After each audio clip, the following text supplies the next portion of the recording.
আসসালামু আলাইকুম, welcome to অদম্য একাডেমি। তো আমরা ভেক্টর বিভাজন পড়ছি। ভেক্টর বিভাজনের আমরা হচ্ছে একটা উদাহরণ দেখছি যে লন রোলার কিভাবে টানে আর কি।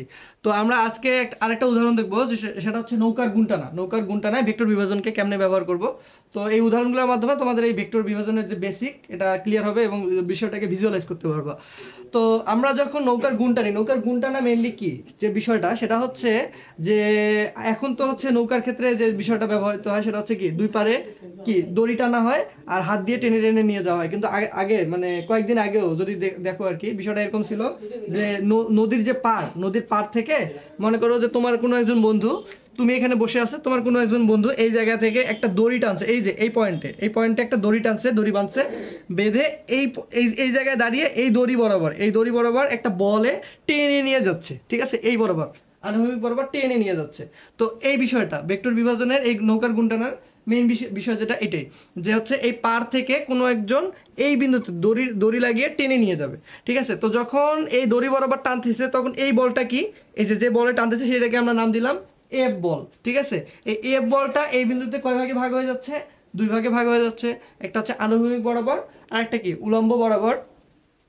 তো আনুভূমিক বরাবর যেটা সেটাকে আমরা কি দিব, এফ কস থিটা। অবশ্যই আমরা পড়ছি একটু আগেই, যেটা আনুভূমিক বরাবর হয় সেটাকে কি এফ কস থিটা দিই, আর যেটা উলম্ব বরাবর সেটা কি এফ সাইন থিটা। তো আমরা যখন নৌকাটাকে সামন দিকে আগাবো, কোন দিকে আগাচ্ছি, আনুভূমিক বরাবর। যখন আনুভূমিক বরাবর আগাবো তখন আনুভূমিক বরাবর যে বলটা থাকবে আমার সেই বলটাই কাজ করবে। আমার যেটা মেইন বল, সেই মেইন বলটা তো আর মেইন বলের জায়গায় নেই, ওটা দুই ভাগে ভাগ হয়ে গেছে, একটা হচ্ছে আনুভূমিক বরাবর, একটা উলম্ব। আনুভূমিক বরাবর যখন আমি নৌকাটাকে টানবো তখন কিন্তু আনুভূমিক উপাংশ যেটা এফ কস থিটা এইটার প্রভাবেই আগাবে, এফ সাইন থিটার কোনো প্রভাব নাই। এফ সাইন থিটার প্রভাবটা কোথায়, এফ সাইন থিটার প্রভাবটা হচ্ছে এফ সাইন থিটা করবে কি নৌকাটাকে পাড়ের দিকে টানবে। কারণ কি এই দিকে না, দেখো পাড়ের দিকে, এফ সাইন থিটাকে নৌকাটাকে পাড়ের দিকে টানবে। আর এই জিনিসটাকে মিনিমাইজ করার জন্য আমরা রাখছি এখানে একজন মাঝি। এই মাঝি কি করবে, একটা বৈঠা বরাবর বৈঠা দিয়ে এই পানিতে আঘাত করবে। তো এইদিকে একটা বিপরীত বল, এইদিকে একটা বিপরীত বল, দুটো বিপরীত বল পরস্পরকে মিনিমাইজ করে দিবে আর এফ কস থিটার প্রভাবে সামন দিকে নৌকাটা আগে যাবে। এটাই হচ্ছে আমাদের নৌকার গুণটানা। এখানে একটা বিষয় লক্ষণীয় যে এফ কস থিটা যেটা, এফ কস থিটার ক্ষেত্রে আমাদের থিটার মান যত কম হবে কস থিটার মান কি হবে, ওয়ানের তত কাছাকাছি হবে, এবং এটা যত ওয়ানের কাছাকাছি হবে তত আমরা এফ কস থিটার ফলাফল কি একটা ভালো মানের পাবো।